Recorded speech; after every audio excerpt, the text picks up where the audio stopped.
Bienvenue sur la 7e étape du Tour du Portugal entre Loures et Setúbal, 161 km. Alors l'itinéraire de la journée était tout d'abord 50 km pour débuter à Sévalonnais, ensuite 90 km assez plat pour contourner la mer de Paille et la ville de Lisbonne. Et on conclut cette étape avec une boucle de 20 km autour de Setúbal avec une montée de deuxième catégorie.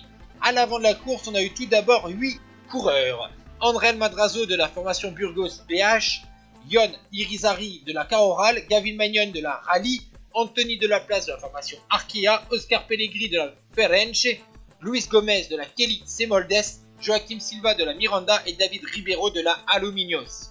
La petite difficulté que vous avez vue à une trentaine de kilomètres de l'arrivée a permis une sélection dans le groupe de tête et on n'avait plus que 5 coureurs. Et enfin, les deux derniers coureurs, Yon Irizarry et André Madrazo, ont été repris à 24 km de l'arrivée par un peloton qui avait déjà très bien maîtrisé l'écart avec les hommes de tête.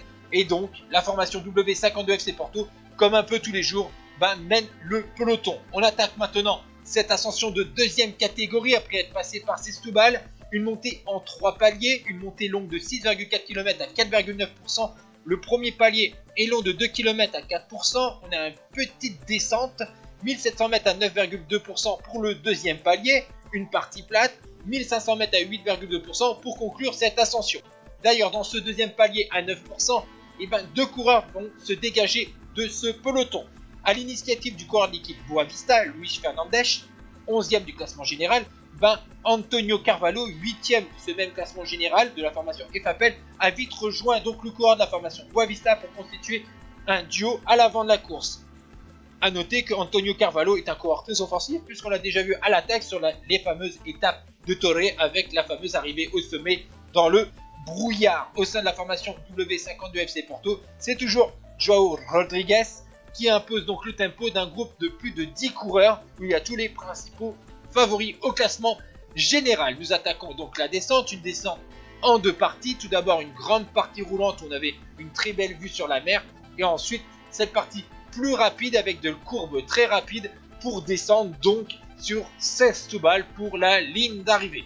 Vous voyez toujours ce groupe de plus de 10 coureurs qui s'est constitué avec toujours l'équipe W52 Porto qui roule avec les équipiers de la Boavista qui vont pas donner un coup de main. Et attention, on a un petit talus à 3-4 km de l'arrivée. C'est du 4-5%, c'est pas difficile et il faut parfaitement relancer. Derrière, Marqué de la formation Atum Général tente sa chance, mais Joao Rodrigues va vite le faire revenir à la réalité et revenir au sein de ce groupe maillot jaune où on voit qu'il y a Johnny Brandao, le leader de la formation FAPEL.